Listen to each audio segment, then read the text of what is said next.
You dare try to dishonor me, the great Xi Jinping, you bad Asian! Kill him now! Hey my dudes, how's it hanging? It's your boy ZNF1 here. So today I want to discuss with you guys the rise of group authoritarianism or traditional authoritarianism and like draconian sort of ruling and influence in the Western world as well as the rest of it. Before we go on and get into that though, let's cue intro.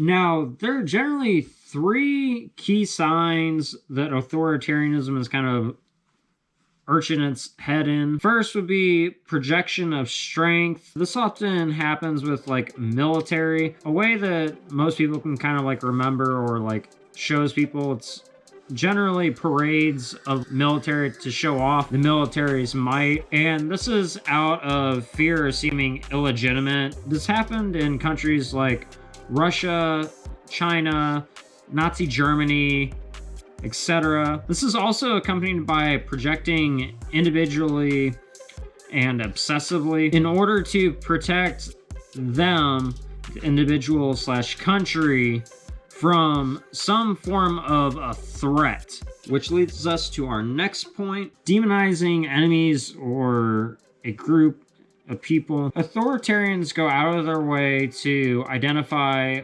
and or manufacture even sometimes a threat that only they can solve. Examples of this would be like in the Philippines when Rodrigo Duterte rose to power by claiming he was the, in quotes, antidote to drug crime. In 2016, Human Rights Watch reported that his drug war claimed over 12,000 plus lives. It killed over 12,000 drug suspects. And then there are things out there being said like, to all you anti-vaxxers out there, you guys are the reasons why COVID is spiking. And if you don't get a jab, we're going to force you to. Otherwise, we'll never get back to normal life. When the world is very complicated, it's often easy and beneficial to inject oneself individually or a group, government, as the sort of solution. Often these groups or individuals are seen as very charismatic. Now, when people are pretty frightened / paranoid, they're more likely to be susceptible to authoritarianism. What's happened in the past few years to make people feel extremely paranoid about their safety and feeling pretty vulnerable health-wise? People or citizens under authoritarian and draconian regimes often are bombarded with propaganda to drill and reinforce the wanted message into their heads. Which then leads us to our next point, which is dismantling institutions. When authoritarians or dictators gain power, they attempt to lessen any sort of checks or like sort of exposure on them.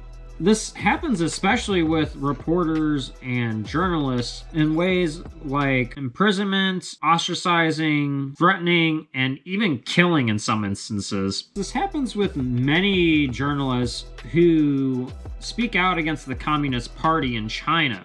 Xi Jinping has been connected to the trafficking of Muslim women and COVID lab leak. What you say? You dare try to dishonor me, the great Xi Jinping, you bad Asian! Kill him now! Burn their shit so no chance of leak. Anyone else talk like this, you kill them or put them in jail. Another example would be when Putin had a dip in popularity several years ago. He attacked gay people by proposing that homosexuality was, in quotes, a weapon of the EU to debilitate Russia.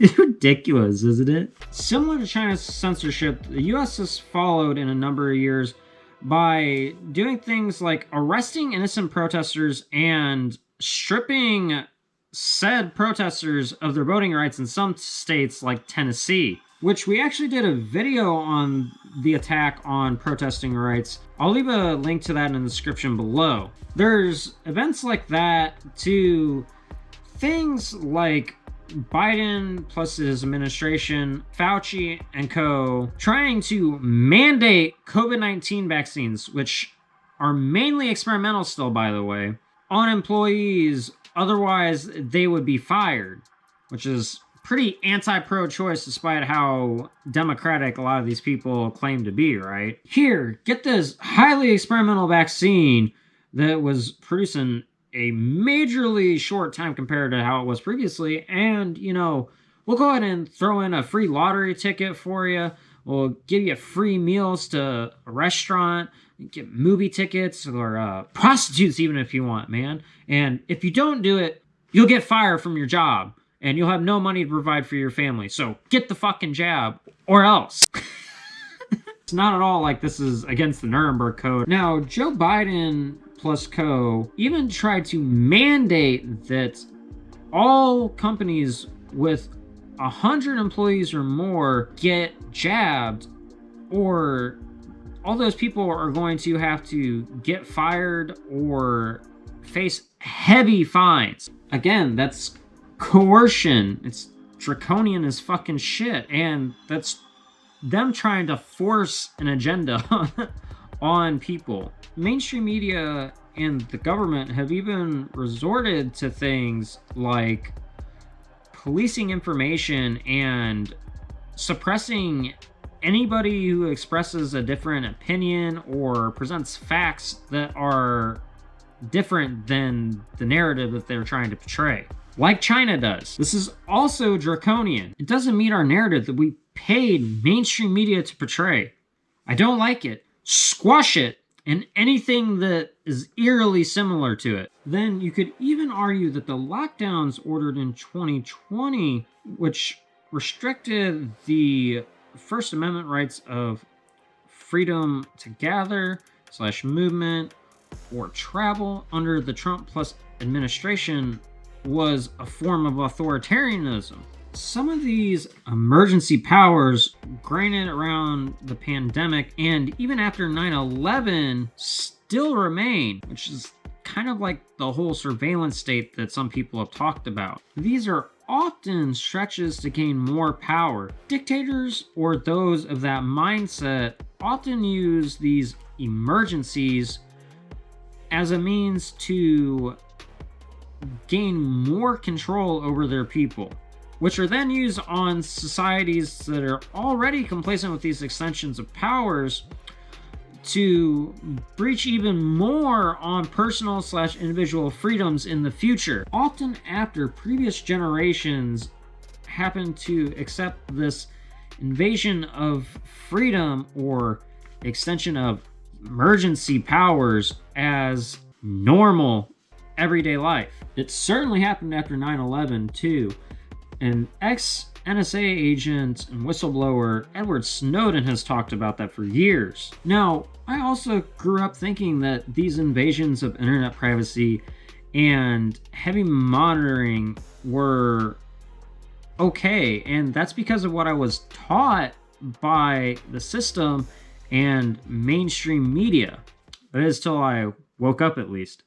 Regardless of how you feel based on political bias or affiliation of group, country, etc., I think it's hard to deny the fact that group / traditional authoritarianism and draconian ruling has been on a rise for a little while now. Had some influence on the West and weakened democracy. What do you guys think?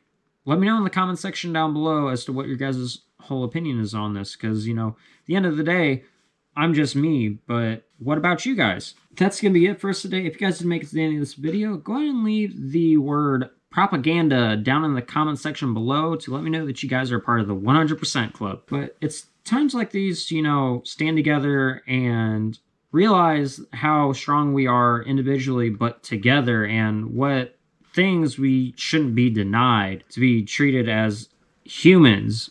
But with that being said, my dudes, as usual, please don't forget to, live long, prosper, take care in peace, and keep it 1,000,000% real. I'll see you guys on the flip side.